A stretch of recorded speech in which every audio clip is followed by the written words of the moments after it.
Shalom, shalom, boa tarde. Hoje nós estamos no dia 28 de julho do ano 2021, pelo nosso calendário gregoriano, e pelo nosso calendário judaico nós estamos no dia 19 de Av do ano 5781, a contar da criação.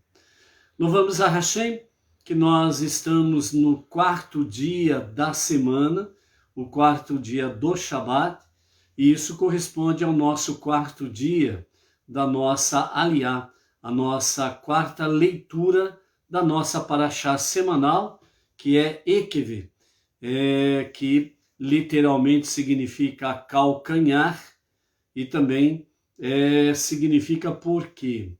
E nós estamos aí na nossa quarta leitura, portanto, chegando ao meio da nossa paraxá semanal Ekev, a 46ª. E hoje nós estamos a 325 dias a contar do ano 5781, e nós vamos então para a nossa gota de sabedoria do nosso Rebbe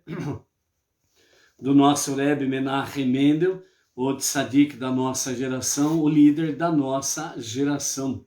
Louvamos a Hashem por chegarmos aqui 325 dias, do ano 5781.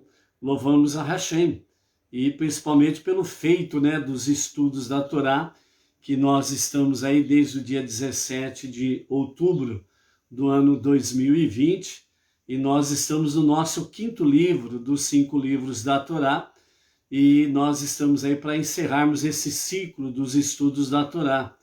Que o Eterno nos preserve com vigor, saúde, e não somente no sentido físico, mas no sentido também intelectual e espiritual, para termos a sabedoria que vem de Hashem, Baruch Hashem. Josélio Tavares, shalom, shalom, Josélio, a ti e a família. Estamos juntos aí em mais uma à tarde com a Torá, Baruch Hashem. O que o Rebbe tem para falar conosco hoje, dentro do grupo Fé e Intelecto? Então vamos lá, vamos ver o que ele nos fala. O judaísmo funciona faz mais de 3.300 anos de testes sobre todas as condições possíveis para comprovar isso. Como e por que ele funciona realmente não é tão relevante. Há alguém que se recuse a comer porque ainda não compreendeu os processos do sistema digestivo? Interessante que o nosso Rebbe, ele, para explicar uma questão de emuná, confiança em Deus, fé, para explicar sobre fé e intelecto, e nesta balança, intelecto de um lado, fé de outro, emuná, confiança em Deus do outro, ele nos fala: alguém por acaso se recusa a comer, a se alimentar, porque não compreende todo o processo do sistema digestivo? Você conhece o seu aparelho digestivo? Você estudou sobre ele? Você compreende a dinâmica do aparelho digestivo? Obviamente, a maioria vai dizer: não, eu não compreendo, não sei. E por causa disso você deixa de se alimentar? Não, Obviamente que não. Então, nessa comparação simples e objetiva, o Rebbe está dizendo a mesma coisa. O judaísmo funciona. O monoteísmo com fundamento judaico funciona, certo? Faz mais de 3.300 anos que o judaísmo está aí. Na realidade, o judaísmo, que foi outorgado a Moshe oficialmente, mas já era vivido desde a criação, mas oficialmente o judaísmo, na outorga da Torá no Monte Sinai, foi de uma forma oficial, no sentido oficial para o povo israelita e para as nações. Então, com a outorga da Torá, Deus revelou de forma oficial que o monoteísmo, né, com fundamento judaico, é a religião oficial que Deus estava ali estabelecendo no Monte Sinai. Por isso que o Eterno, ele ofereceu a outorga da Torá, ou seja, ele ofereceu às 70 nações, oficialmente, o monoteísmo real e verdadeiro, com fundamento judaico. As nações recusaram, o povo judeu recebeu, aceitou, acatou, abraçou e passou a viver essa fé através do judaísmo. Então, oficialmente, há 3.333 anos atrás, na outorga da Torá no Monte Sinai, em Shavuot, então, oficialmente, Deus revelou às nações o judaísmo. É o sistema religioso que Deus outorgou, aprovou e entregou às nações que recusaram, mas o povo israelita não recusou, aceitou e tem vivido esta vida religiosa deste monoteísmo que Deus oficialmente ele entregou através do povo judeu para as nações. Depois disso, nós vimos lá em Shemot e Êxodo, né, a dinâmica da revelação de Deus, né, nesse sentido aí, oficialmente revelando, mostrando, entregando e visivelmente revelando às nações o judaísmo. Depois disto, né, tanto é que o judaísmo oficialmente é a primeira sistema religioso monoteísta e o único em que Deus se revelou desta forma. Posteriormente a isto, Deus não se revelou mais a ninguém e muito menos dizendo que há um outro segmento monoteísta que Deus aprova. Não há. Ponto final. Não há. Falam-se de 3 grandes religiões que abraçaram e que anuncia o monoteísmo, a crença no único Deus, né? As nações, os povos trouxeram isso, os homens trouxeram isso. As 3 religiões, as 3 grandes religiões que falam do monoteísmo.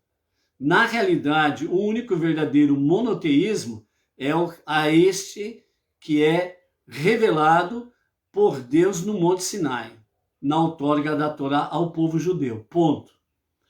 Os outros 2 segmentos que falam de monoteísmo, infelizmente, estão misturados com idolatria. Então, Deus não está presente. Ponto. Acabou. Ou seja, o único verdadeiro monoteísmo é esse.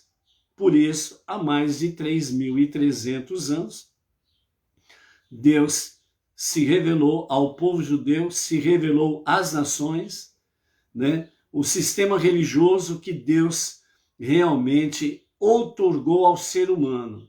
As nações recusaram, o povo judeu não. E através do povo judeu, através dos milênios, Deus tem se revelado como o único Deus verdadeiro, aquele que é um e único, indivisível e incorpóreo, aquele que não nasceu nem morreu, o único Deus e Salvador. Portanto, desta forma, é isso que o Rebbe está dizendo para nós aqui. Então, e faz nessa comparação, alguém que se recuse a comer porque ainda não compreendeu os processos do sistema digestivo.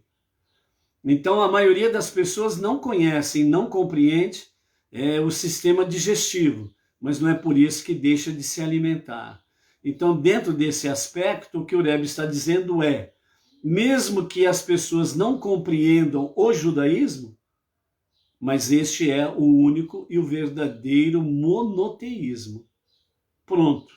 Então, dentro desse aspecto, né, o monoteísmo com fundamento judaico, com orientação rabínica, os não-judeus, ao abraçar esse segmento religioso está no caminho correto, no caminho verdadeiro, e é exatamente isso. Mesmo que nós não compreendamos realmente o que é o judaísmo, mas este é, de fato, entre aspas, né? Este é o nosso aparelho digestivo para que nós possamos nos alimentar corretamente. Então, o judaísmo é o verdadeiro e único monoteísmo para que as nações possam conhecer o único e o verdadeiro Deus, o único e o verdadeiro Salvador. Fora isso daí, tem mistura. E onde tem mistura não é ouro verdadeiro. Por isso que tem um ditado popular que diz aí, nem tudo que brilha é ouro, né? Nem tudo que brilha é luz, nem tudo que reluz é ouro, né? Então, esta é uma realidade, ok? Então, vamos seguir em frente no nosso monoteísmo com fundamento judaico e com orientação rabínica. O nosso rabino é Yaakov Gerenstadis, né? É a nossa liderança no Brasil, o movimento Bnei Noach Brasil, ok? Hoje nós estamos na nossa quarta leitura da nossa paraxá semanal Ekev, que é literalmente calcanhar, né? Mas também Ekev significa porquê. E nós estamos aqui na nossa quarta leitura, numa sequência de recapitulação de toda a trajetória, desculpa aí, de toda a trajetória do povo israelita pelo deserto, e nesse aspecto aqui, hoje, nós estamos aqui na recapitulação daquilo que aconteceu com o pecado do bezerro de ouro, ok? Então nós vamos continuar a recapitulação do nosso líder de todas as gerações, Moshe. Luiz Ribeiro, Itaquera, Baruch Hashem, a Malu Freitas, de Palmas, Tocantins. Ó, Malu, tem previsão que por aí, por Tocantins, a temperatura vai cair também, hein? Então, aqui no sul e sudeste, as temperaturas já caíram bastante. Misericórdia, né? O Josélio Tavares, já falamos um shalom para ele, a família, né? Baruch Hashem aí, ok? Então, né, o pessoal aí da região sul, né, Rio Grande do Sul, Santa Catarina, Curitiba, as temperaturas já estão ali para baixo de zero, pelo jeito. Geadas, né, chuvas de pedra de gelo, misericórdia, né? E aqui no estado de São Paulo já caiu bastante as temperaturas, né? E daqui para domingo, diz que vai cair mais e mais ainda, né? Que o Eterno aí, né, tenha misericórdia da população que não está acostumada com isso, né? Então, que sejam devidamente guardados, né? Os sistemas social, né, de assistência social aí, né, abrigando os moradores de rua em lugares adequados, dando a devida alimentação, cobertas, né, roupas de frio para se abrigarem aí, né? E aquelas pessoas que trabalham à noite, né, que tem uma atenção especial da parte do Eterno, para que sejam guardadas, protegidas aí de todos os males, né? Essa semana aqui, nós vamos tirar plantão noturno na quinta e no sábado, né? 2 dias difíceis de picos baixíssimos de temperatura. Oh, meu Deus do céu, eu vou fazer né? Que o Eterno guarde a todos aqueles que trabalham à noite, que precisam trabalhar à noite, né? Que estão aí em diversas frentes, né? E que não podem faltar os seus trabalhos essenciais à noite, né? Então, seja divina proteção de Hashem por cada um, ok? Baruch Hashem. Vamos então à nossa quarta leitura e depois temos aí alguns comentários que nossos sábios trazem para nós da nossa paraxá, e que até aqui, e também com os comentários de Irache, né, da nossa quarta leitura, que está no capítulo 10, e nós vamos ler do verso 1 até o verso 11, né, na continuidade da recapitulação do pecado do bezerro de ouro, e também Moshe fala sobre as 3 subidas, né, ao monte, né, falando dentro desse aspecto aí também, ok? Juvenil Pérez de Oliveira, Baruch Hashem, Juvenil é lá de Porto Alegre, é isso mesmo, né, Juvenil? E aí, muito frio por aí? Vimos algumas notícias aqui que teve chuva de granizo, pedras de gelo, de igual ou maior do que um ovo. Meu Deus do céu, misericórdia, né? E parece que as temperaturas aí já estão congelando árvores e plantas, né? Então, que o Eterno abençoe e proteja muito o nosso povo todo, né? Do Rio Grande do Sul, Santa Catarina, Paraná, São Paulo, né? Centro-Oeste aqui também, né? Mato Grosso do Sul, e parece que vai subir um pouco mais aí para o meio do Brasil, as temperaturas baixas, né?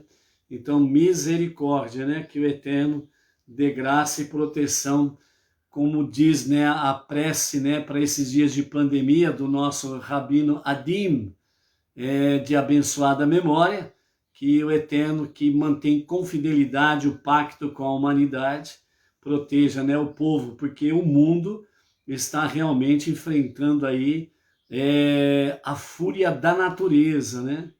Em muitos lugares, tempestades terríveis, assim como também furacões e por aí afora vai, né? Então, o mundo está aí tendo realmente a fúria da natureza está aí patente, né? Pandemia mais fúria da natureza, né, amados? O que nós podemos contemplar com essa realidade? Deus está chamando a atenção da humanidade. Deus está chamando a atenção da humanidade. Hoje, né, na nossa leitura dos Salmos, né, dos Salmos diário, a nossa leitura hoje, ela foi do Salmo 90 ao Salmo 96, para quem acompanhou, né? Então, nós temos aqui no Salmo, deixa eu ver aqui, no Salmo 93, é o Salmo 90, né, que é o princípio da leitura dos Salmos de hoje, né? Então, o Salmo 90, ele fala, né, antes que se formassem as montanhas e antes que fosse criada a terra, de eternidade a eternidade tu és Deus. Fazes o homem tornar ao pó e dizes, arrependei-vos, ó filhos do homem. Ante ti 1000 anos são como um dia que passou, como a vigília noturna. Tu o arrebatas e o conduzes ao sono. Sua vida é como a da relva passageira. Ela viceja e cresce pela manhã, e já ao anoitecer está murcha e seca. Pois somos consumidos por tua ira e conturbados por tua indignação. Exibiste ante ti nossa iniquidade, nossos mais secretos pecados são expostos à luz da tua presença. Na verdade, ecoam-se nossos dias sob tua desaprovação. Gastamos nossos anos de vida como um som que se desvanece. É de 70 anos a extensão de nossos dias, ou para os mais fortes 80 anos. o que seria orgulho e sucesso não passa de fadiga e enfado, pois rapidamente se esvai e termina. Quem compreende o poder de tua cólera para temer como deveria tua reprovação? Ensina-nos a contar de nossos dias para alcançarmos a sabedoria do coração. Volta-te para nós, o Eterno, até quando teremos de esperar? Volta-te para teus servos, sacia-nos pela manhã com a tua benignidade, para que nos possamos regozijar e cantar ao longo de nossos dias.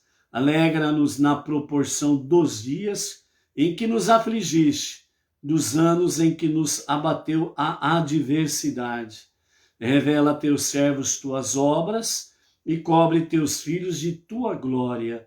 Que sobre nós pouse tua graça. Faz prosperar as obras de nossas mãos. Sim, a obra de nossas mãos faz prosperar. Esse é o Salmo 90, que faz parte da leitura diária dos Salmos, né? Que hoje são os Salmos 90 até o 96, que é a leitura diária dos Salmos de hoje, ok? Então aqui, o que nós estamos aí, né, fazendo um comentário sobre a questão do tempo, né, do clima, e também a fúria, né, da natureza, entre aspas, que nós estamos aí comentando. O mundo inteiro está, né, passando aí por momentos delicados, né? Tempestades terríveis estão assolando a Europa, por exemplo, chuvas, furacões, chuvas de granizo também têm assolado a Europa, o Oriente Médio, né? Todos os países do mundo têm sido visitados de alguma forma, vamos assim dizer, entre aspas, né, a fúria da natureza. Mas aqui o salmista fala: quem pode compreender o poder da tua cólera, e como podemos compreender, né, a tua reprovação. Como sabemos, o Eterno, ele tudo, né, está sob o controle do Eterno. Nada acontece sem a permissão dele, né? E por que ele está permitindo tudo isso que está acontecendo, né? Esse período de pandemia e o pandemônio que fizeram. Sabemos que tem muitas e muitas mentiras dentro desse escopo, né, de pandemia.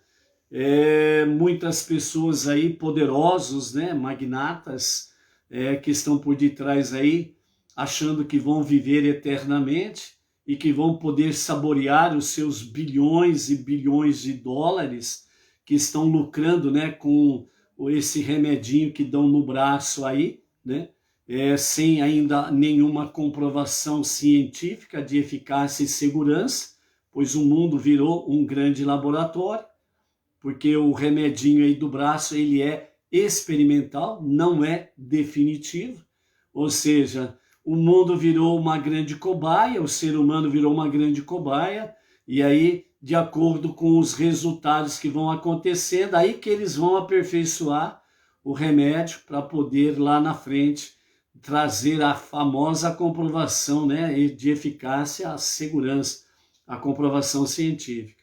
E ao mesmo tempo, no mundo, acontecendo aí, entre aspas, a fúria da natureza. Por que Deus está permitindo tudo isso? Porque nós somos a última geração. Esta é a última geração. Não haverá uma nova geração, né? Aí alguém fala assim, mas continuam nascendo crianças. Obviamente que sim, porque faz parte desta última geração, né? Uma geração, ela gira aí, na realidade, né? Se nós formos contemplar aí a questão em si, a geração, ela gira aí dos 40 aos 120 anos, porque depois do dilúvio, Deus disse que o tempo máximo do ser humano seria de 120 anos, né? Então, podemos entrar dentro desse escopo aí, né? Uma geração de 40 a 120 anos. Então, faz parte dessa geração, os que vão nascendo faz parte dessa geração, né? Então, e essa geração que já está, né, é que uma grande parte dela vai permanecer viva, né, no momento em que o justo e o verdadeiro Mashiach se revelar. Por isso, última geração. E dentro desse escopo aí, por que isso está acontecendo? É justamente para fazer com que as nações venham, de fato, elevar os seus olhos às alturas, aos céus, buscar a Deus, clamar a Deus. Então, por isso, realmente, né, amados, tudo isso está acontecendo, e as pessoas têm observado, numa grande parte, têm observado uma terrível realidade. Qual que é essa terrível realidade? Até aqui, as pessoas achavam que iam ficar para semente. As pessoas achavam que iam viver eternamente. As pessoas achavam que iriam viver, viver, viver e viver e viver. As pessoas não pensavam, né? Ainda mais quanto mais jovem né? As pessoas achavam que vão viver muito tempo. Mas agora, com pandemia e mais a fúria da natureza, entre aspas, né?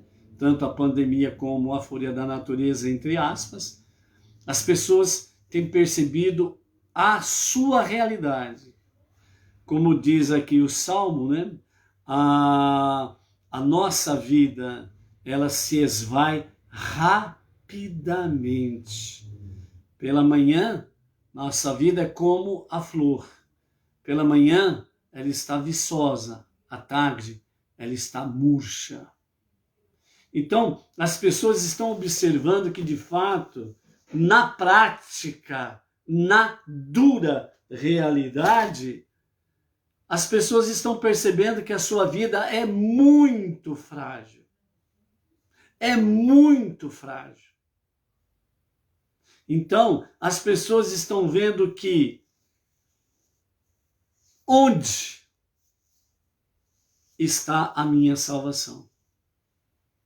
Uma boa parte, infelizmente, em vez de recorrer aos céus, ao único e verdadeiro Deus, tem uma boa parte de pessoas que estão indo novamente, né?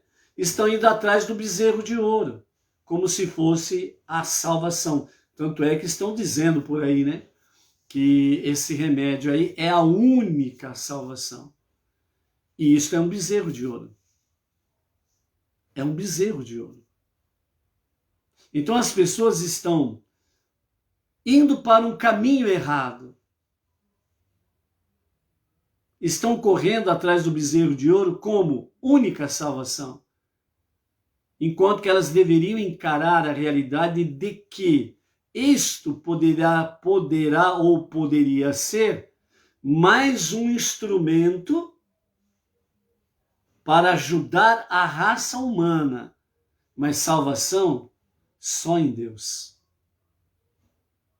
Então, por isso que quando as pessoas não buscam o único Deus, a sua tendência é ir atrás de bezerro de ouros, ou os bezerros de ouro que se apresentam por aí. Então esse é um tempo muito delicado, em que quem está num nível espiritual mais elevado não pode retroagir. Precisa continuar mais elevado, precisa continuar se fortalecendo mais, seja tomando ou não tomando o remédio, porque isso é uma decisão individual, pessoal, ok? Certo? Graças a Deus que não é obrigatório, mas quem toma ou não toma a medicação precisa estar nesse nível espiritual de que a salvação está somente em Deus. Por isso diz o salmista, que é o Salmo 91, que já vai para a sequência dos salmos do dia de hoje. Eleva os meus olhos para as montanhas, de onde vem minha ajuda, meu socorro, meu auxílio. E então a resposta é clara. o nosso socorro vem daquele que criou os céus e a terra e tudo que existe. Então, a nossa salvação, o nosso socorro está somente em Deus. Ponto final.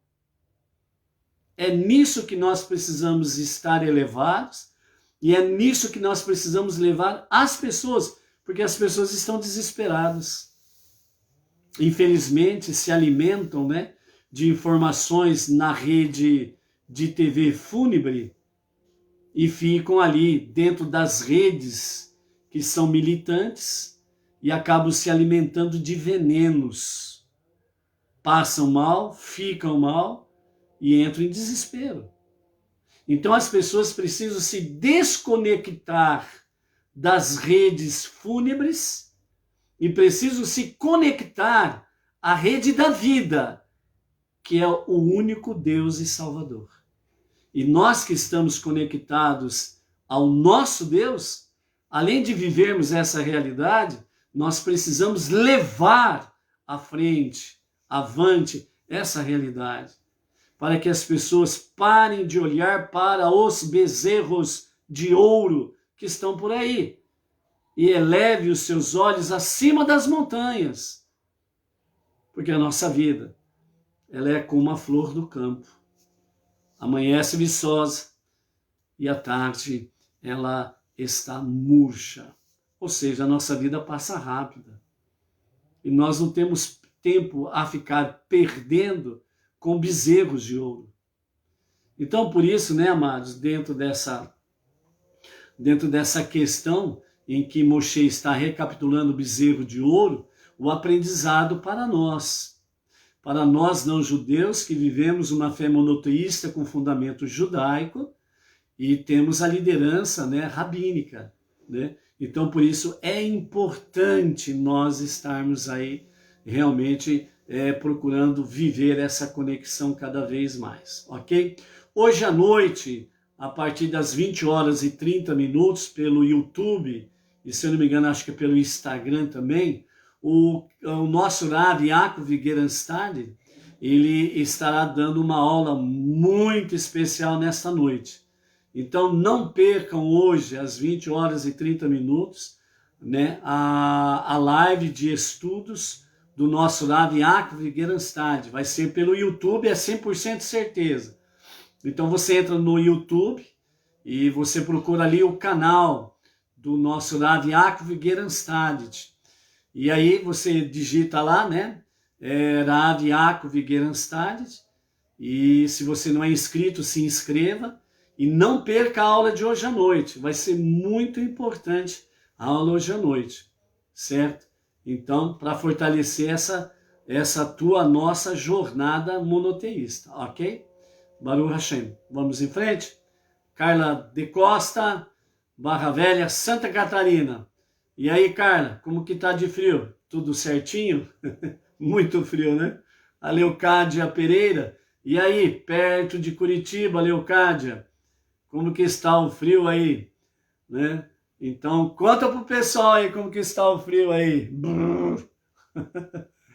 Baruch Hashem. Quem mais que chegou aí? O Juvenil Pérez de Oliveira, né? Que é lá de Porto Alegre também. Depois chegou mais. Deixa eu ver aqui. Baruch Hashem. A Malu, né, do Distrito Federal. O Luiz Costa Oliveira, né?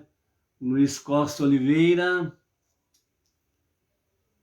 A Carla de Costa, muito frio, meu Deus. Nos abençoe com um solzinho, um sol lindo. Desfrute então desse sol por enquanto. A previsão diz que vai ser terrível. Mas vamos em frente. Firme aí. Confiança em Deus acima de tudo, né? Isso é muito bom e é precioso nós estarmos aí confiando em Hashem, ok? Nós estamos aí também, né, com a nossa conexão com a Janete Severiano dos Santos, lá de Buritis, Rondônia, a Osair Leal, lá de Feira Santana, Bahia, né? Shalom, shalom, Osair Leal. E estamos aí,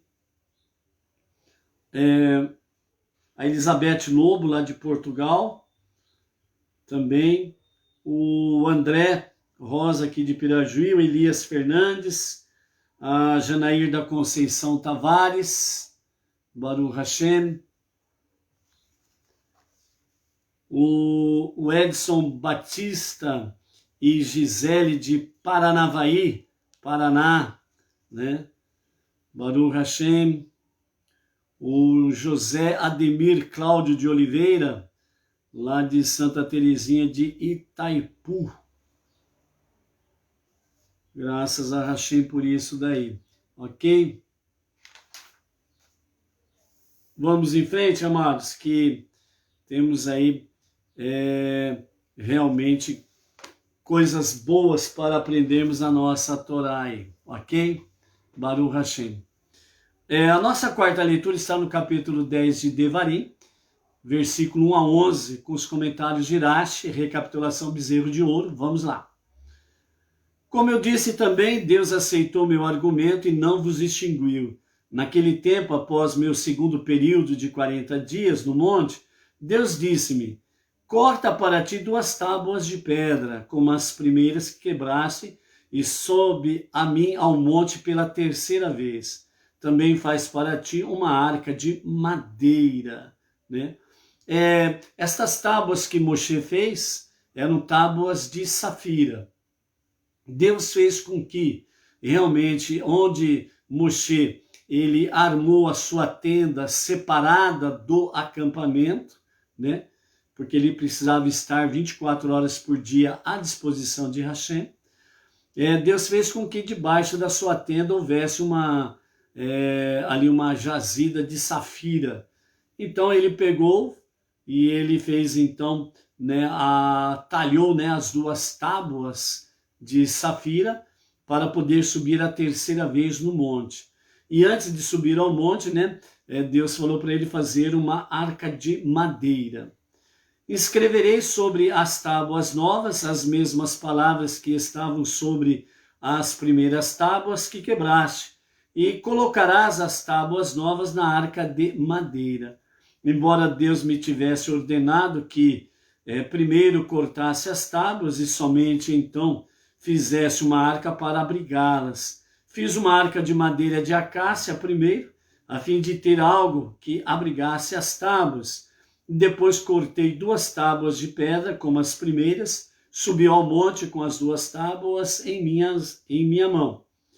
No 40º dia de minha 3ª estadia no monte, Deus escreveu sobre as tábuas, conforme o texto original, os 10 mandamentos, que Deus vos falou no monte, do meio do fogo, no dia da assembleia.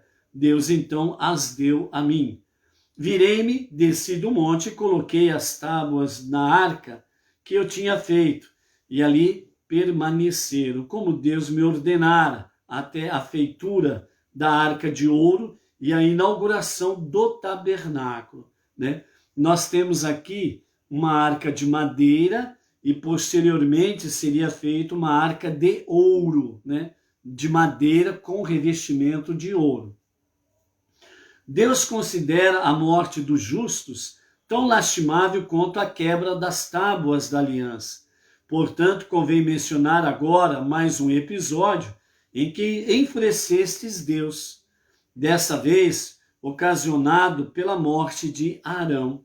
Quando Arão morreu no monte Hor, e os amalequitas vos atacaram, os israelitas, isto é, todos vós, com exceção da tribo de Levi, perderam o ânimo e fugiram, recuando em direção ao Egito.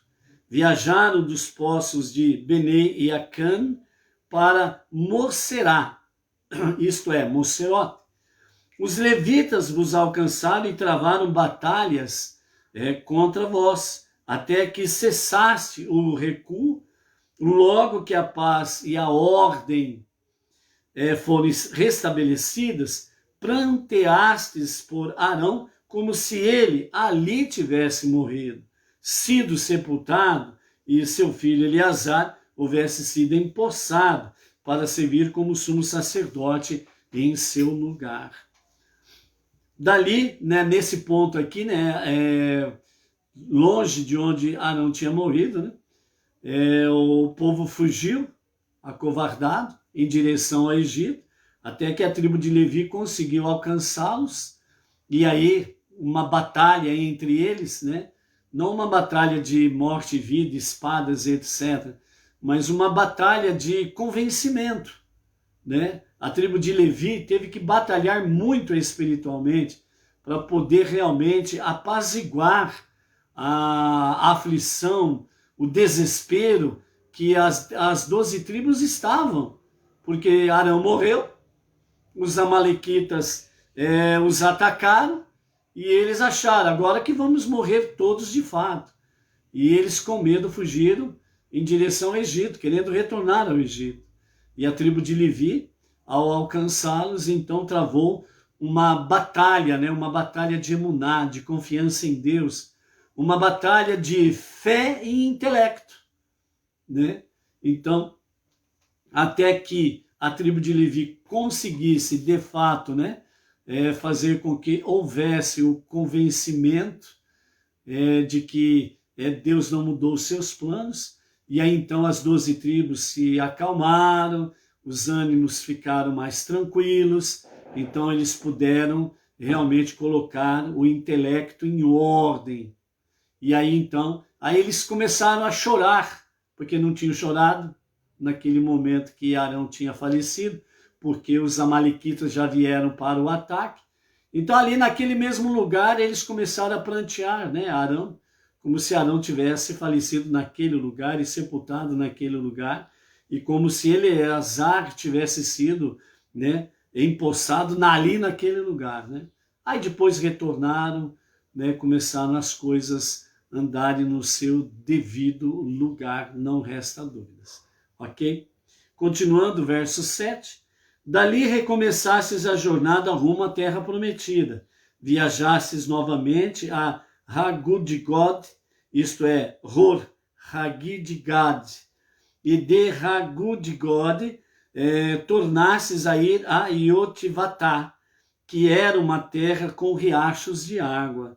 Cito esses eventos no contexto do incidente do bezerro de ouro, embora tenha ocorrido muitos anos depois, a fim de ressaltar também que, para Deus haverdes abandonado sua missão, foi tão lamentável quanto ter desfeito o bezerro de ouro.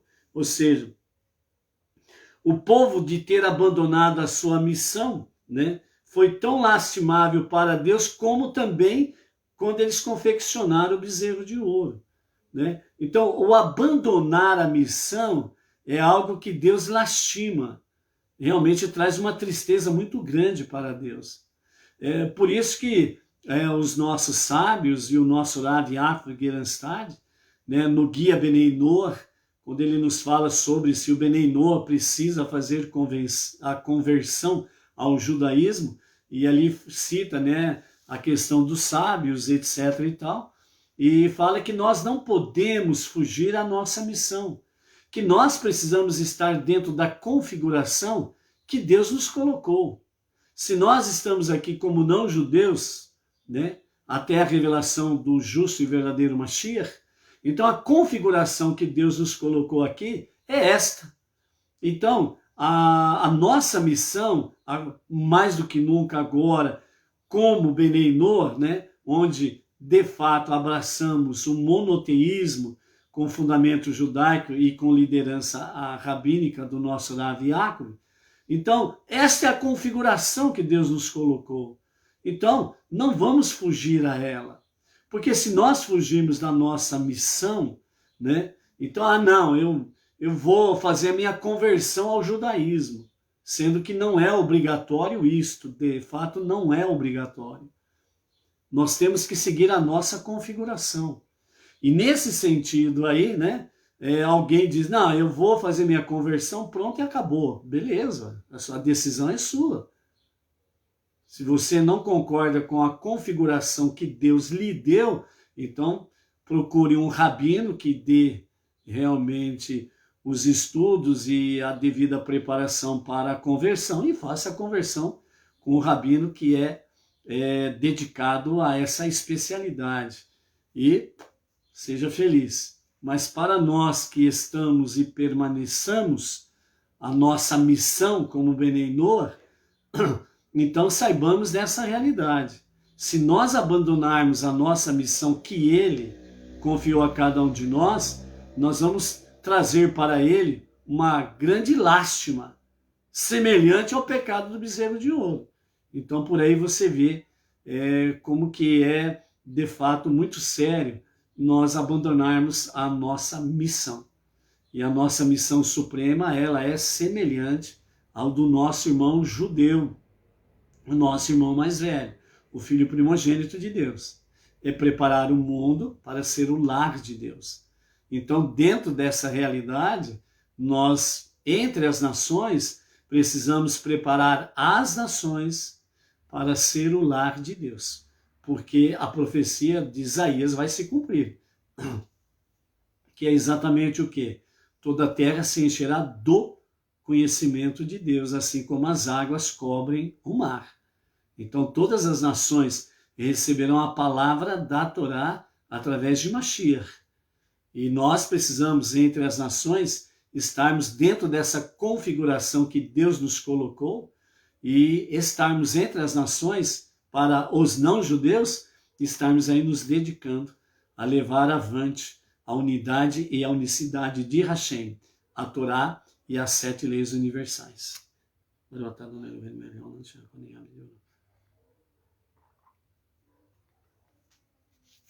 Continuando então a nossa aliá, verso 8. Os levitas, além de se terem mostrado fiéis a Deus quando tentastes voltar ao Egito após a morte de Arão, foram também a única tribo cujos membros, em sua totalidade, provaram ser leais no episódio do bezerro de ouro, por não terem participado deste pecado.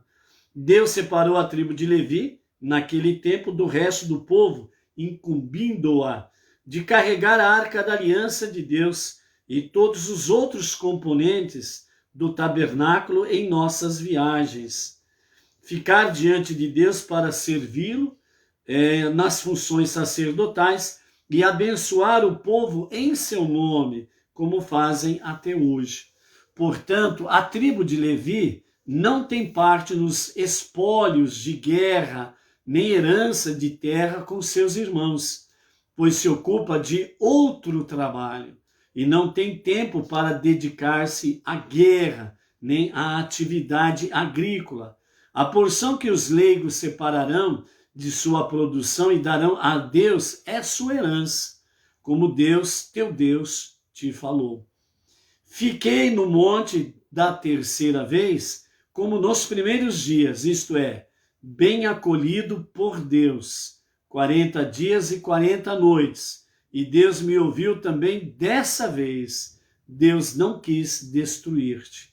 Portanto, Deus me disse: levanta-te, vai adiante do povo para conduzi-lo em sua viagem, de modo que vão e tomem posse da terra que eu prometi a seus antepassados que lhes daria. E aqui nós encerramos a nossa quarta aliá, Então, nós vemos aí essa recapitulação da questão do bezerro de ouro e da tribo de Levi, a questão deles permanecerem tanto no Egito, no deserto, com todas as adversidades, eles terem permanecido fiéis a Deus, fiéis à sua missão, fiéis ao propósito divino. E por isso Deus os separou para o serviço especial junto a Deus e para abençoar o povo em nome do Eterno, E por isso Deus disse que a tribo de Levi, ela não teria parte nem nos espólios de guerras e nem na herança das porções de terras ali na terra prometida, porque a tribo de Levi se ocupa de outro trabalho, que é dentro do escopo espiritual explicitamente, né? É por isso que os nossos sábios falam, que a tzedaká que podemos fazer, que estejam ligados a propósitos nobres, estão ligados diretamente a essas questões, aonde há estudo da Torá. Entre aspas, né? Assim como o povo de Israel, eles davam da sua tzedaká, ofertas e dízimos, para a tribo de Levi. Primeiramente, como diz aqui o texto, né? Eles darão a Deus. Então, quando eles estavam entregando à tribo de Levi a sua tzedaká, suas ofertas e dízimos, na realidade eles não estavam entregando para o homem, para a tribo, no sentido material da questão, no sentido físico da questão. Mas na realidade eles estavam dando a Deus através da tribo de Levi. Porque como Deus fala tanto na Torá como em Salmos, Deus não tem fome. Ele não pede nada para comer. E assim sucessivamente. Deus é tudo, tudo é Deus, tudo pertence a Ele. Certo? Então, Deus não é um homem para que tenha fome e sede. Então, aqui Deus está falando dentro de uma linguagem humana a dimensão espiritual para com aqueles que se propõem de fato, né, voluntariamente, com coração, com amor, se colocam realmente a fazer de tzedaká, a fazer de fato ofertas e dízimos, principalmente no campo que está ligado diretamente onde está o estudo da Torá, e para nós, Benenor, onde tem estudo de Torá e as 7 leis universais. Nesse aspecto, Deus vem mostrar aqui, Moshe está mostrando aqui, melhor dizendo, né, o alto nível espiritual dos que o fazem. E como sempre temos visto aqui, pela sabedoria dos nossos mestres, isto é um ato divino. É isso que Moshe está trazendo aqui. Então, todo aquele que pratica tzedaká, ele está praticando um ato divino para Deus. Ponto final. É algo muito elevado. Isso daí. Então, né, amados? Por isso, realmente, ele traz essa visão espiritual. Uma visão muito elevada. E é por isso que os mestres, os nossos sábios, dizem que quem pratica tzedaká, o retorno que Deus dá no mínimo duplo é aqui e agora. É no nosso tempo que chamamos de hoje. E os nossos sábios, como nós vimos em outra aliá, onde nos fala sobre bênçãos que nós não recebemos aqui, que vamos receber além vida, né? Porque nós não morremos, a nossa alma é eterna, certo? Então, a recompensa que recebemos no porvir, certo? Ela será concretizada e aperfeiçoada. E os nossos sábios dizem assim, quando praticamos tzedaká, Deus dá o retorno no mínimo duplo aqui e agora, porque é um ato divino. Quando nós praticamos demais mitzvot, nós recebemos alguma coisa aqui, como nós vimos na lei anterior. Mas a sua grande proporção, nós receberemos no porvir, no Olam Rabá. Por quê? Porque os nossos mestres dizem que a recompensa, ela é tão grande, que o mundo, do jeito que está nessa configuração atual, não comporta. Não tem como receber essas bênçãos que são tão enormes em todos os níveis. Então, nessa configuração atual, estas grandes bênçãos, elas estão reservadas no porvir. Mas isso não significa que Deus abençoa e recompensa os seus aqui e agora. Que isso é Torá. Nós já lemos desde o primeiro livro e estamos lendo até o 5º livro aqui da Torá, que realmente Deus assim o faz. E se você pega o livro de Salmos, então, misericórdia, quantas e quantas realmente palavras que o Eterno tem de bênçãos e recompensas dentro desse aspecto aí, ok? Algumas coisas para nós podermos aqui falarmos dos aprendizados dos nossos mestres até o presente momento, né, que nós temos aqui da nossa Parashá Ekev, né?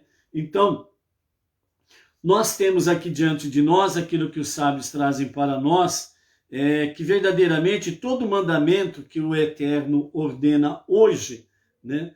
Nós temos aí a expressão no hebraico que fala Hayom, Hayom, né? Então, traduzindo hoje, né? Então, todo mandamento que eu te ordeno hoje, né? As sagradas letras, né, ou as sagradas escrituras, quando nos fala a respeito do cumprimento dos mandamentos, apesar destes já terem sido ditados há muito tempo, dessa forma, né, a Torá nos quer dizer que devemos considerar estes mandamentos como se nos fossem dados exatamente hoje. Ou seja, o que os sábios querem mostrar para nós é a seguinte realidade, né? Guardando as devidas dimensões que nós aprendemos como Benei Noah, nós aprendemos que para os judeus sempre existe essa palavra, né? O mandamento que eu te ordeno, né? Enquanto para os Benei Noah, os não-judeus, né, não existe essa ordenança, né? O que o não-judeus faz, ele faz de um coração voluntarioso, faz por amor a Deus. Essa é a questão da diferença, né? Enquanto vem a expressão eu te ordeno ao nosso irmão mais velho, o primogênito de Deus, o filho primogênito de Deus, os demais irmãos vem a questão de um coração voluntarioso que faz por amor, que faz com amor, né? Então essa é a questão. Dentro da aplicabilidade do ensinamento, melhor dizendo, nós precisamos compreender estas coisas aqui. Então, dentro desse aspecto aqui, qual é a aplicabilidade para nós? Tudo bem que está escrito que eu te ordeno. Nós já aprendemos a discernir. Nós somos inteligentes, porque Ele nos capacitou para sermos inteligentes. Então, nós já sabemos isso. Ok, ponto. Continuando. Então, vamos para a palavra hoje, que é Hayom. E o que os sábios querem dizer nesse sentido? Dentro da grande proporção para judeus. Para nós não judeus, o que vem para nós o aprendizado disso? Então, o que os sábios querem trazer para nós, amados, é exatamente essa questão.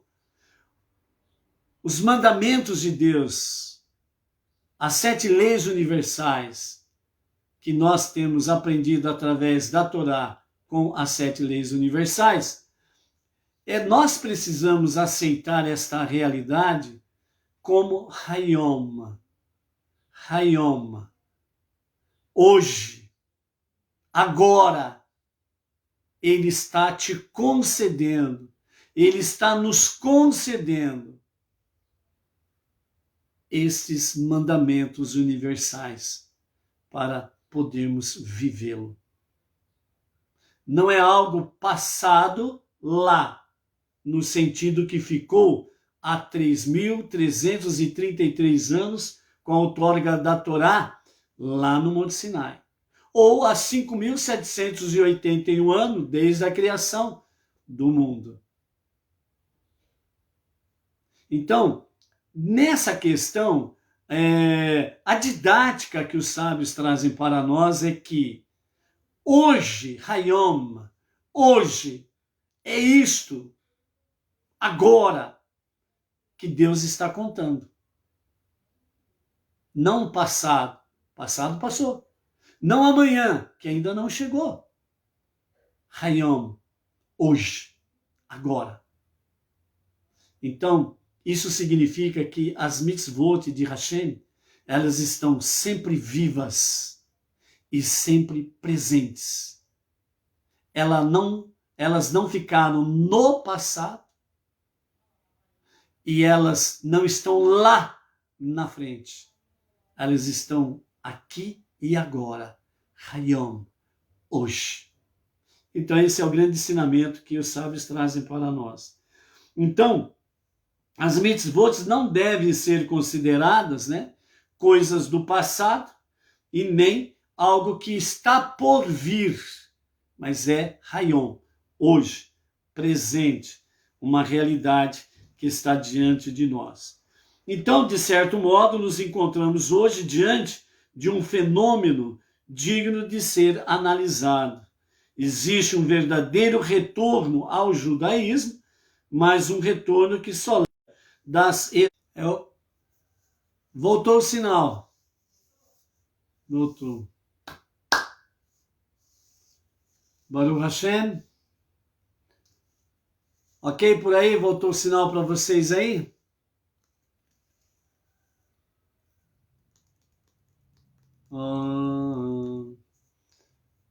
Vamos seguir em frente? Amém? Ok. Então vamos lá. Então, continuando.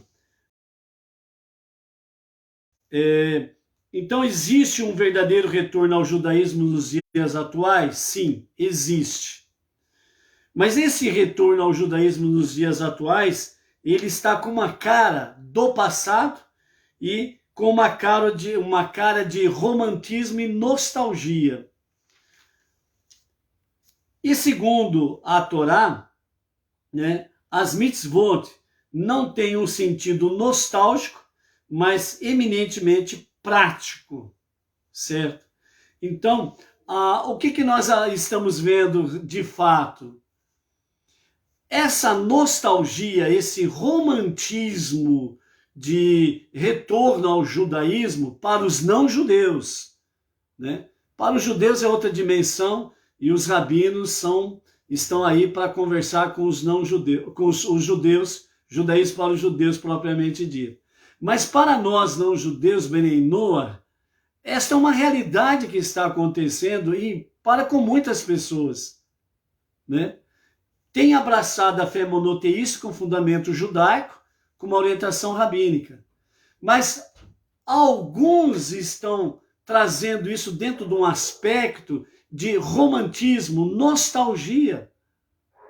Enquanto que os sábios falam que exatamente a questão dos mandamentos do Eterno, ele é, de fato, ele é algo prático. Não é uma coisa romântica, nostálgica. Por quê? Porque a questão da nostalgia está ligada ao passado. E as mitzvot, os mandamentos universais, para nós não-judeus, as 7 leis universais, ela é algo prático. Por isso, Hayom, que significa hoje, agora. Então, alguns estão sendo seduzidos pela nostalgia, pelo romantismo, e querem fazer o quê? Eu quero fazer conversão ao judaísmo. Benei Noah, para mim, é muito pouco. Eu já ouvi isso.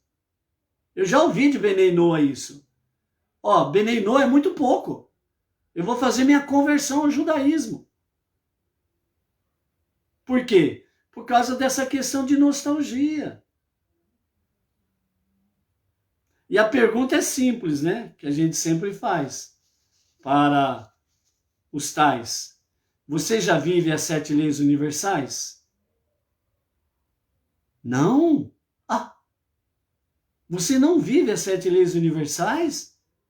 Ué, e como que você vai para 613 mitzvot? Você não vive as 7 leis universais? E como que você vai fazer conversão ao judaísmo? Se o princípio você ainda não fez. Você não completou a sua primeira semana. 7 leis universais. Número da inteireza, daquilo que é completo. Se você ainda não completou nem a sua fase como Benei Noah, como que você quer virar um judeu? Pense, ok? Bom, continuando aí, né? Recordando os nossos aprendizados até aqui. Nós temos aí, né, a advertência de Moshe, onde ele nos fala, né, para com essa geração que vai entrar na terra prometida, não se orgulhe o teu coração e te esqueças do eterno, né? Quando ele fala sobre a posse, né, da terra prometida, com todas as benfeitorias que ali eles vão encontrar, né? Uma terra que mana leite e mel, então eles terão de fato, realmente, alimentação em abundância e terão uma grande prosperidade. Então ele adverte, né, contra a embriaguez da riqueza e dos prazeres materiais, pois isso os levará à presunção e a esquecer até mesmo o seu Deus. Então, mais uma vez aqui nós vemos, né, dentro de um outro comentário, a expressão, né, a questão de tomar cuidado, né, esteja atento a ti mesmo, não digas a ti mesmo, né, e não venha se embriagar com as riquezas e os prazeres materiais, e dessa forma se esquecer do teu Deus. Quando Yeshurun é uma forma poética para falar de Israel. Então, Yeshurun é uma forma poética para falar de Israel. Então, quando Yeshurun engorda, dá coices, quando engrossa, fica nédio e abandona a Deus que o fez, né? Então ele está dentro daquela embriaguez das riquezas e dos prazeres materiais. Na prosperidade, Israel pode esquecer a sua missão moral para se entregar inteiramente aos prazeres materiais deste mundo. Por isso que nós precisamos, né, como já foi explicado em outra aliá, nós pedimos a Deus prosperidade financeira e material, além da prosperidade espiritual, sabedoria, entendimento, compreensão, prosperidade física, saúde, vigor, né? E pedimos prosperidade financeira, material. Então, a questão qual é a finalidade que você quer ter prosperidade financeira e material. Só que isso você não pode responder nem para mim e nem para ninguém. Você não precisa responder isso para ninguém, de forma alguma. Essa é uma resposta que você só pode dar a Deus. Por quê? Porque quando você dá uma resposta para o ser humano, para o seu próximo, você pode enganá-lo facilmente. É só fazer uma carinha de crocodilo. Lembra aquele ditado que diz assim, lágrimas de crocodilo? Então, dentro desse aspecto aí, não adianta você fazer uma cara de crocodilo para o seu próximo, lágrimas tendo nos olhos, certo? Porque você pode enganar tranquilamente o seu próximo, mas Deus não. Então essa resposta você não precisa dar a ninguém. Você só pode dar essa resposta a Deus, principalmente no momento que você faz o seu pedido. E aí é exatamente a questão. É um momento que Deus está vendo tudo. O mais profundo dos teus pensamentos e o mais profundo dos teus sentimentos. Tudo fica transparente, não tem como enganar a Deus. E aí, você vai conversar com Deus, você vai fazer o seu pedido, e aí você fala qual que é o propósito. Se você é sincero, ele vai te ouvir e te dar respostas. Não restam dúvidas. Ok? Então, Moshe advertiu o povo israelita para não se embriagarem, tomarem cuidado com a prosperidade, para que não venham realmente se entregar aos prazeres materiais deste mundo e esquecer de Deus. O Midrash, ele fala sobre todas as infelicidades de Israel lhe aconteceram pelo excesso de comer e beber e pela indolência. Então, o Midrash, os nossos sábios falam que todas as infelicidades de Israel aconteceram exatamente pelo excesso de comer e beber e pela indolência. A indolência aqui está aplicado dentro da preguiça. Preguiça. Ser preguiçoso. O preguiçoso de obedecer os mandamentos de Hashem. Então, vejam bem que o Midrash ele fala sobre todas as infelicidades de Israel estão ligadas exatamente pelo excesso de comer e beber. Lembram quando no deserto, o povo pediu carne e vieram os pássaros? Segundo a Torá, nos fala que os pássaros, Deus fez com que eles voassem à altura de, no máximo, 1 metro de altura do chão, para que realmente as pessoas pudessem ter mais facilidade de poder pegar os pássaros, fazer com que eles pudessem ser realmente mortos de forma adequada, de forma ordeira, para que realmente pudessem ter ali uma alimentação kasher, uma alimentação pura, adequada para se alimentarem. Mas o que aconteceu? Os pássaros voando a uma baixa altura, onde eles poderiam agarrá-los facilmente, eles tiravam as penas dos pássaros, eles tiravam as penas dos pássaros nos dentes, nas mãos, nas unhas, e eles acabaram comendo as aves vivas praticamente, enchendo as suas bocas de sangue e de carne ainda viva. Foi onde que a ira de Deus se levantou drasticamente e matou os mais fortes do povo de Israel, por causa dessa sua rebeldia, por causa do excesso de comer e beber. Esse é um dos exemplos.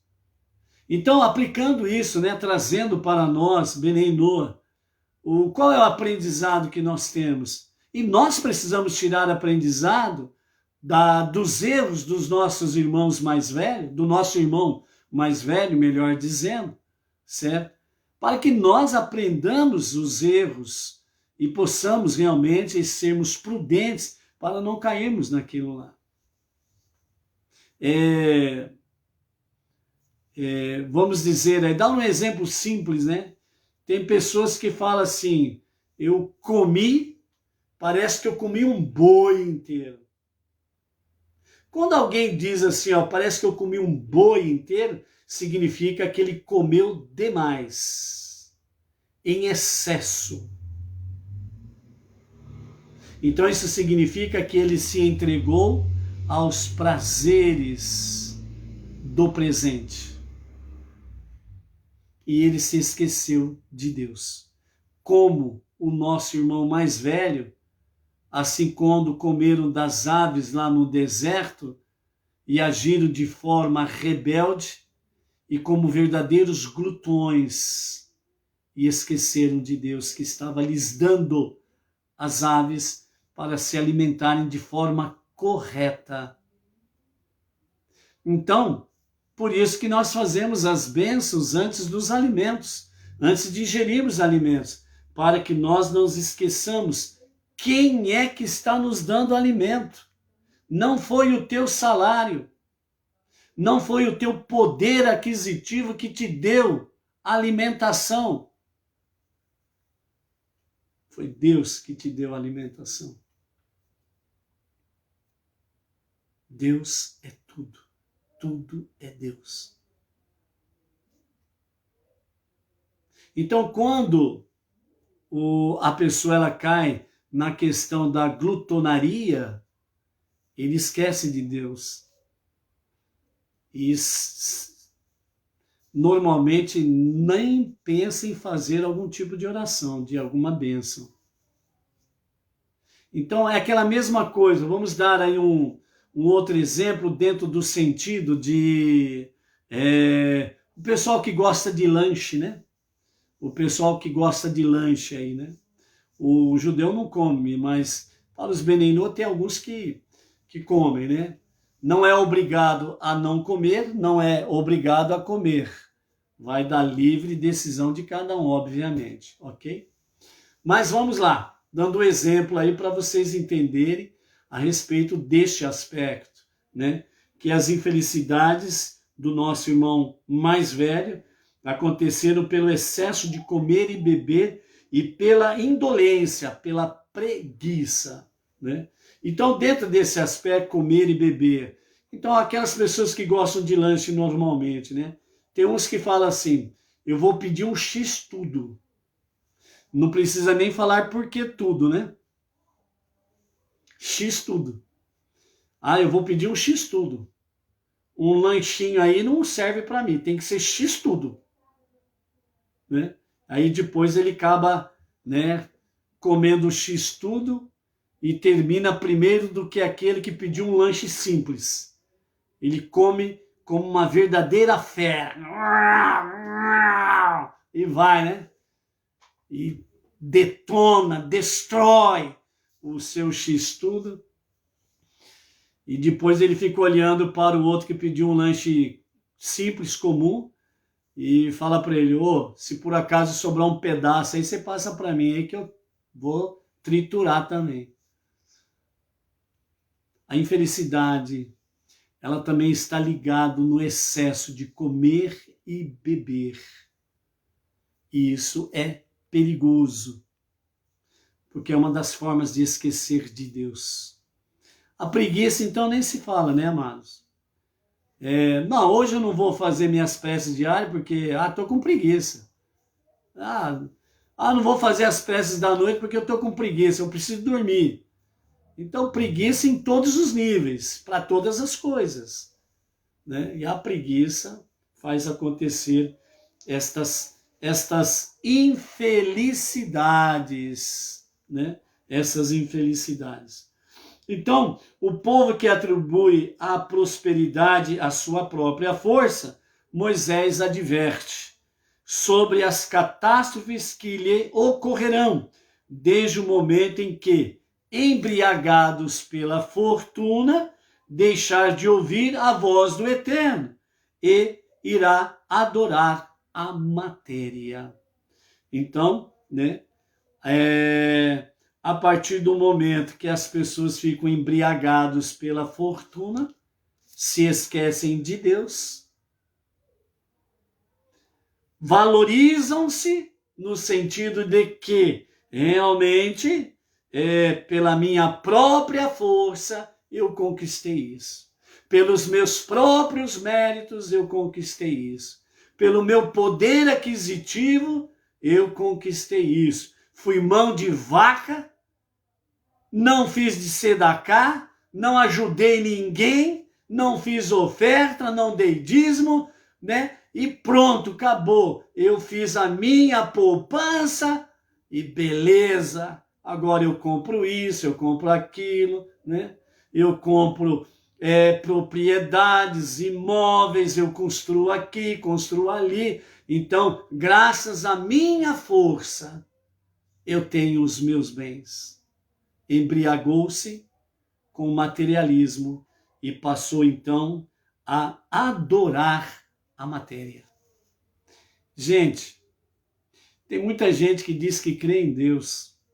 Tem muita gente que diz que é um Beneinor ou um Batinor, né? Um Benor ou um Batinor. Mas é um adorador da sua fortuna, da sua matéria que não tem tamanho. Não tem tamanho. Fala para fazer uma de Sedacá para você ver. A pessoa arrepia o pelo.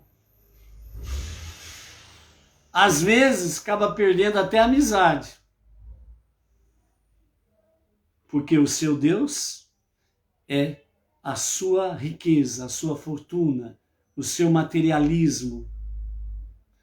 O seu Deus é o seu ego, o seu eu, a sua força. Eu fiz, eu conquistei, eu tenho e não abro mão.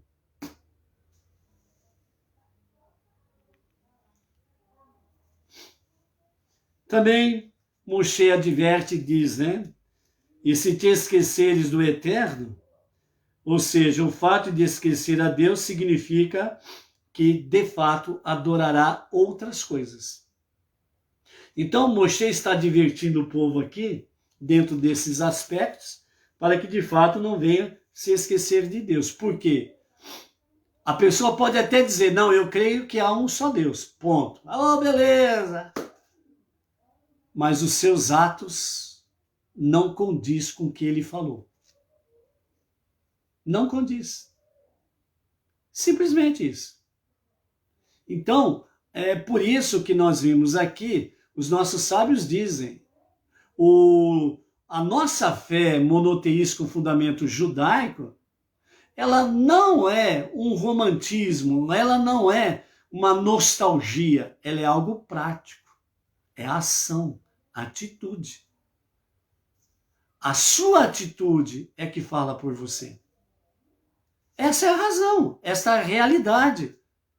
As suas atitudes diz quem você é, o que você é. Não tem como mudar isso. E é isso que nós precisamos entender. Como, por exemplo, vamos voltar à questão da comida e da bebida. Como, por exemplo, alguém, nós estamos falando dentro do campo para os Beneinor. Como que nós vamos fazer uma prece de bênção para os alimentos que vamos ingerir, agradecendo a Deus de fato, né? Pelos alimentos que vamos ingerir, só que na hora que nós vamos ingerir o alimento ou beber, nós fazemos como se fosse a última coisa da nossa vida.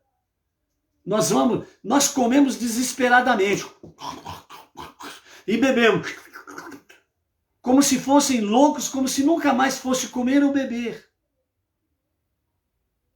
E o pior ainda, tem aqueles que quando estão à sua mesa de refeição, seja ela qual for, café, almoço, janta, etc e tal, de repente a campainha tocou, alguém bateu na porta, é aquele desespero para esconder o melhor do que está na mesa.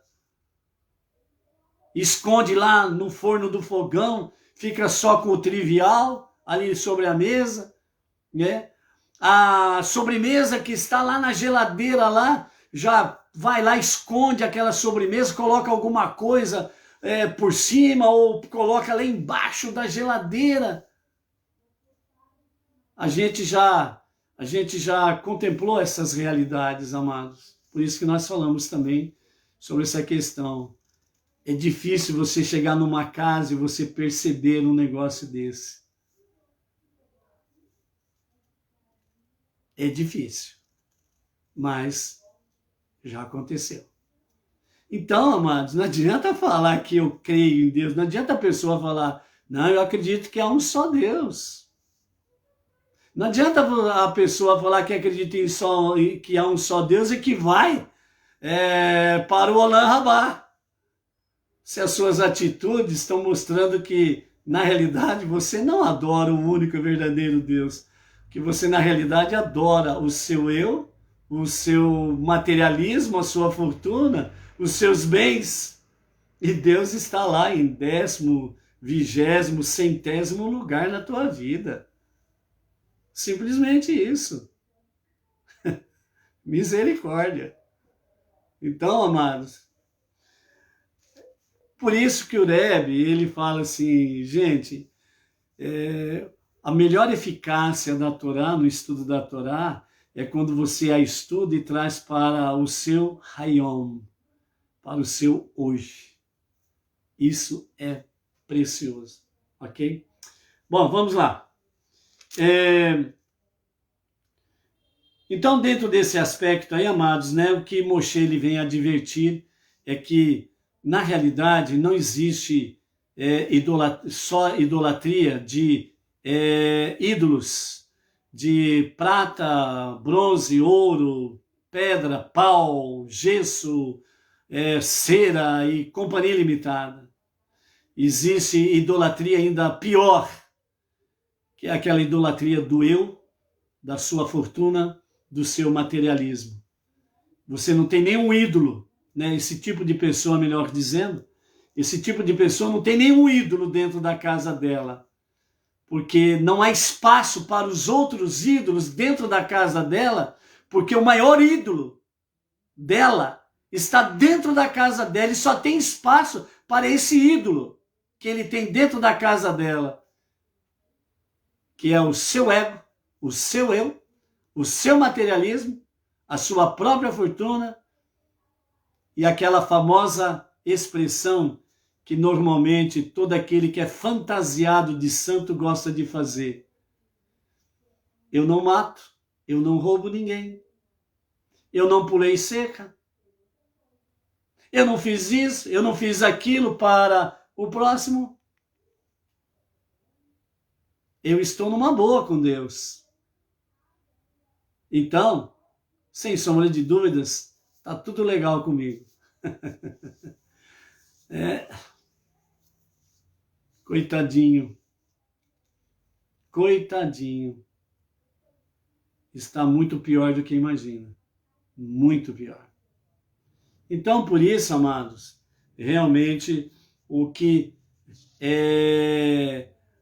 essa indiferença, né, que nós estamos vendo aqui na questão de Ekev, que literalmente traduzido é calcanhar, a parte mais inferior e insensível do nosso corpo humano, é exatamente Moshe trazendo nessa paraxá a realidade desses fatos.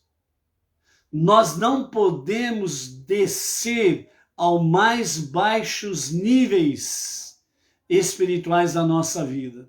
Porque se nós o fizermos, nós nos tornaremos insensíveis para com Deus e os seus mandamentos. E aí nós vamos cometer a maior das idolatrias. A idolatria do nosso eu, do nosso ego, a idolatria da minha força, a idolatria da minha fortuna, seja ela pequena, média ou grande, não importa. Tem gente que por causa de 1 centavo mata alguém. Por causa de 1 centavo. Então, a idolatria da riqueza, ela não tem um valor específico. Por menor que seja, pode ser 1 centavo. Mas se a pessoa é escrava desse 1 centavo, ele fez desse 1 centavo a sua idolatria. Então, Moshe vem trazer para nós essa questão. Quando nós, de fato, nos tornamos insensíveis, ou melhor, quando nós esquecemos de Deus, nós começamos a baixar os mais baixos níveis espirituais. Chegamos ao calcanhar, à insensibilidade. E dentro desse aspecto, nós ficamos insensíveis para com Deus e os seus mandamentos. E aí é abismo ladeira abaixo. É abismo ladeira abaixo. A pessoa pode continuar dizendo, eu creio que há um só Deus. mas ela está realmente em situação crítica, muito crítica. Então, por isso, né, realmente, o Eterno traz para nós, né? Quem poderá resistir, disse Moshe, dirigindo suas palavras primeiro aos desanimados, aos pessimistas e aos fracos de caráter, aqueles que na mínima decepção, no primeiro embate emocional, ficam desiludidos, caem em desespero e em total resignação. Sabe, Israel, que não é e não será a tua própria força física que te dará alento e te inspirará ânimo para venceres os obstáculos e toda espécie de dificuldades que has de encontrar na tua marcha através da história e no teu convívio entre os diversos povos. Pois se cuidares de viver segundo os preceitos da Torá, andando em seus caminhos, e te recordares de todo o caminho pelo qual te levou, melhor dizendo, o Eterno, tendo sempre em mente a mão protetora que te guiou através dos labirintos da história, a mão que sempre está escondida, melhor dizendo, a mão que sempre está estendida sobre ti, nada e ninguém te abalará. Não resignarás e não desanimarás daquilo que é a maior e mais sublime dádiva do Eterno, que outorgou a ti a vida eterna, e daquilo que esta vida é capaz de te proporcionar, desde que saibas qual é o alvo da vida. Se não te esqueceres disto, esta mão sempre te guiará, sempre estará sobre ti, e ela te deu a maior dádiva que poderia ser dada, a vida eterna. Dentro desse aspecto, amados, nós estamos debaixo da mesma bênção. A maior dádiva que Deus poderia nos dar, o Olam Rabá, o mundo vindouro, a vida eterna. Seja forte, seja luz. Não seja preguiçoso. Não se entregue aos prazeres materiais do presente. Entregue-se cada dia mais à Torá e às 7 leis universais. A vida eterna, ele já garantiu. Shalom, shalom. Até amanhã.